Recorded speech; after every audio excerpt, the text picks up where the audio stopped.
हमारे साथ जुड़े रहने के लिए न्यू न्यूज के YouTube चैनल को सब्सक्राइब कीजिए, साथ ही बेल आइकन को दबाइए न्यू न्यूज की खबरें सबसे पहले देखने के लिए।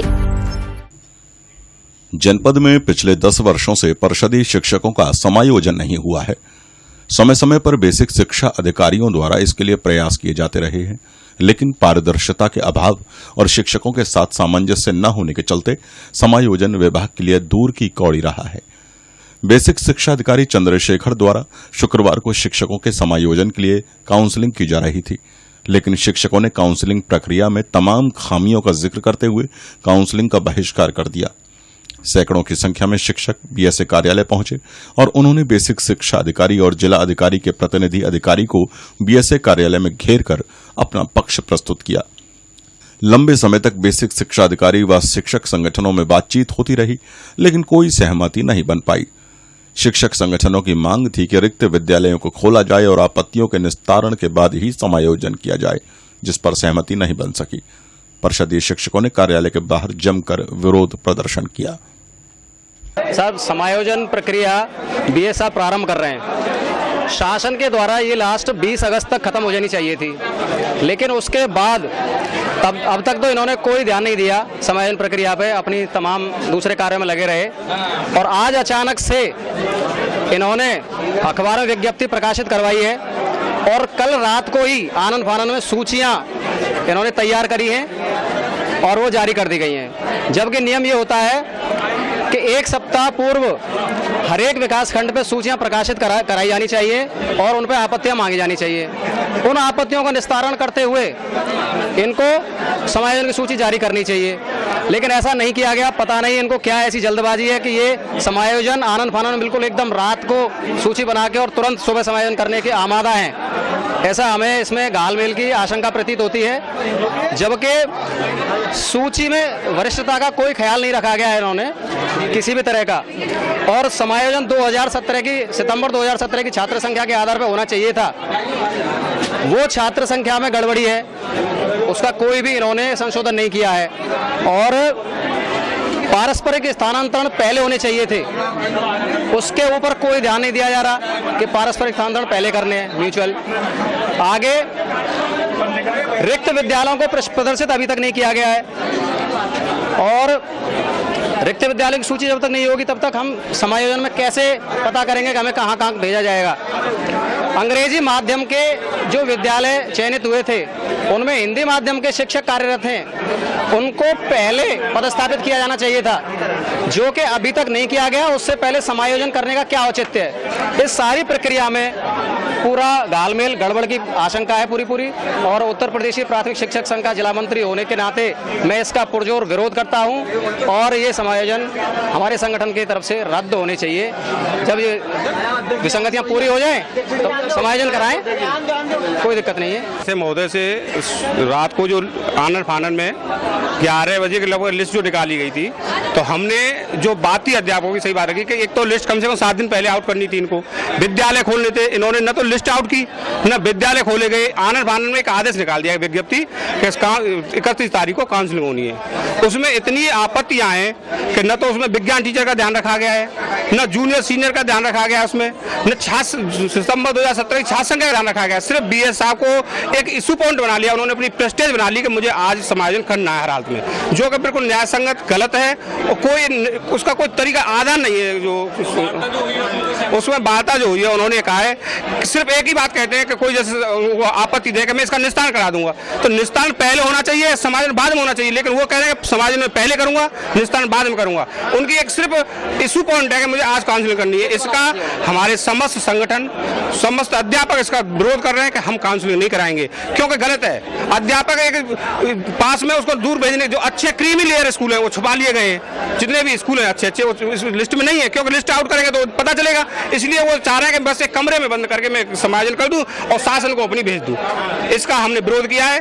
बीएस साहब ने ये कहा है काउंसलिंग नहीं आज करा रहे हम। आगे की रणनीति ये रहेगी, इस गलत तरीके को बीएस साहब को किसी कीमत पर स्वीकार नहीं करेंगे हम। इसके लिए धरना करेंगे, जो भी आगे कार्रवाई होगी। शिक्षक का किसी कीमत पर हम अहित नहीं होने देंगे। असल में शासन का एक आदेश था कि 20 अगस्त तक छात्र शिक्षक अनुपात में समायोजन किए जाने करने हैं। 20 अगस्त निकल गई, उसके सापेक्ष यहाँ जो समायोजन के लिए आज काउंसलिंग के लिए बुलाया गया था, लेकिन जो सूची सचिव महोदय से अनुमोदित है वो गलत तरीके से अनुमोदित है। जो पदों का वो किया गया है निर्धारण, वो गलत किया गया है। उसके बाद में विसंगतियां पाई गई। हालांकि जिला शिक्षा अधिकारी महोदय द्वारा जो भी विसंगतियां मिली उनको अपने स्तर पर दूर कर लिया गया, लेकिन तकनीकी तौर पर वो सचिव महोदय से अनुमोदित होनी चाहिए। इसका भविष्य में यहाँ की जो शिक्षकों की संख्या निर्धारण होगी उस पर ही बहुत बड़ा प्रभाव पड़ेगा, क्योंकि हमेशा के लिए होगी वो सूची अनुमोदित। दूसरा इसमें यह है, मैं यहाँ एक बात स्पष्ट कर दूं, इसमें जिला बेसिक शिक्षा अधिकारी महोदय की गलतियाँ नहीं है। नीचे से जो डेटा आए हैं उनमें इतनी गलतियां हैं। यहाँ जो समायोजन का जो शासनादेश है उसमें यह है कि लास्ट फर्स्ट, यानी जो सबसे जूनियर है उसको सबसे पहले हटाना है छात्र शिक्षक अनुपात में। लेकिन इसमें किया ये गया है कि जो कहीं तो ऊपर का हटा लिया गया है, कहीं ना ऊपर का हटाया गया है ना नीचे का हटाया गया, बीच में से हटा लिया गया है। इसमें एक ये भी जीओ है कि जो जूनियर हाई स्कूल में एक भाषा का एक विज्ञान का अध्यापक अनिवार्य होगा। किसी किसी विद्यालय में 3-3 विज्ञान अध्यापक छोड़ दिए गए हैं और जूनियर जो कला का या भाषा का है उसको उठा लिया गया है। कहीं छात्र संख्या को ही बदल दिया गया है जिसके सापेक्ष समायोजन होना है। तो क्या मांग रहेगी, क्या समायोजन होंगे? हमने अपनी बात बीएसए साहब को और जिलाधिकारी महोदय के प्रतिनिधि जी को दोनों को अवगत करा दिया है। संघ के पैड पे अपनी आपत्तियां दे दी हैं और उनसे आशा की है और अनुरोध किया है कि इन आपत्तियों के निस्तारण के बाद पुनः कोई तिथि निर्धारित करके जो समायोजित होने वाले शिक्षक आएंगे, जो सूची जारी होगी, उनका समायोजन काउंसलिंग के माध्यम से कर लिया जाए। बीएस साहब ने हमसे आश्वस्त किया है कि आपकी जो भी मांगे हैं उन्होंने स्वीकार भी किया। इसमें जो बहुत बड़ी प्रमुख समस्या है, मथुरा नगर निगम बन गया है। जो ग्रामीण क्षेत्र के विद्यालय नगर क्षेत्र में आ गए हैं, स्वाभाविक तौर पे जो शासनादेश है, ग्रामीण क्षेत्र अलग वर्ग है। हमारी बेसिक शिक्षा में ग्रामीण क्षेत्र के अध्यापक अलग होते हैं और नगरीय क्षेत्र के अलग होते हैं। चूंकि वो विद्यालय ग्रामीण क्षेत्र के नगर क्षेत्र में शामिल हो गए, लेकिन अध्यापक वो ग्रामीण क्षेत्र के हैं, तो नगर क्षेत्र में काउंसलिंग से नहीं जा सकते। उसके लिए एक अलग प्रक्रिया है। तकनीकी खामियां हैं, बहुत तकनीकी खामियां हैं। कुल मिला के सूची में खामियां ज्यादा और निस्तारण के बाद ही सही सूची होना, यानी सही समाज होना संभावित है। मैं आज जिला बेसिक शिक्षा अधिकारी महोदय द्वारा आनन फानन में कल रात को 11 बजे व्हाट्सएप पर एक मैसेज डाला गया जिसके अनुसार शिक्षकों के समायोजन की जानकारी शिक्षकों को प्राप्त कराई गई। सुबह व्हाट्सएप पे एक और मैसेज आता है कि आप किसी भी तरीके से आप रजिस्टर काउंट कर लीजिए, फोटो खींच लीजिए, दीवारों पर लिस्ट छपा करके और कैसे भी अपना एक रिकॉर्ड बना लीजिए।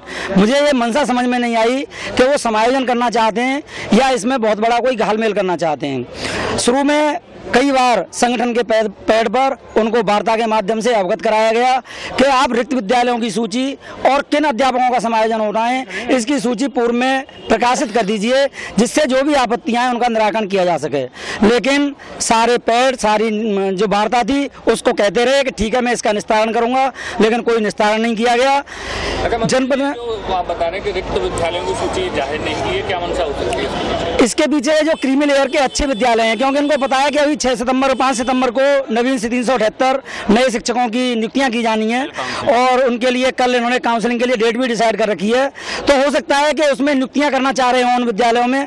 378 विद्यालय में नियुक्तियां हो गई, 70 विद्यालय ये सरप्लस वाले हो गए, तो इनको ये समायोजित कहाँ करेंगे? इसकी सूची आप देख लीजिए, अभी भी कहीं दिखाई नहीं दे रही है, कहीं सूची आप चस्पा नहीं की गई है।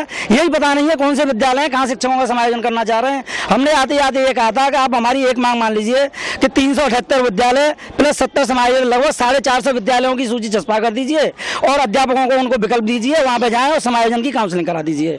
लेकिन किसी भी बात को सुनने के लिए तैयार नहीं हुए, केवल कह रहे थे मुझे बस आज काउंसलिंग करनी है और समायोजन करना है। समझ में नहीं आ रहा उनकी मंशा क्या है। बिल्कुल ही शासनादेश में एक भी पॉइंट का कहीं भी अनुपालन नहीं किया गया है। पूरा शासनादेश के विपरीत पूरी ही प्रक्रिया इनके द्वारा समायोजित करने के, संपादित कराने का प्रयास किया गया, जिसका हम लोगों ने विरोध किया है। और उन्होंने आश्वासन दिया है कि जो भी संघ में इसमें कमियां रह गई हैं और उन्होंने माना है कि निश्चित रूप से इसमें खामियां हैं, उनको दूर करके ही समायोजन करके का आश्वासन दिया है हमें बीएस साहब ने।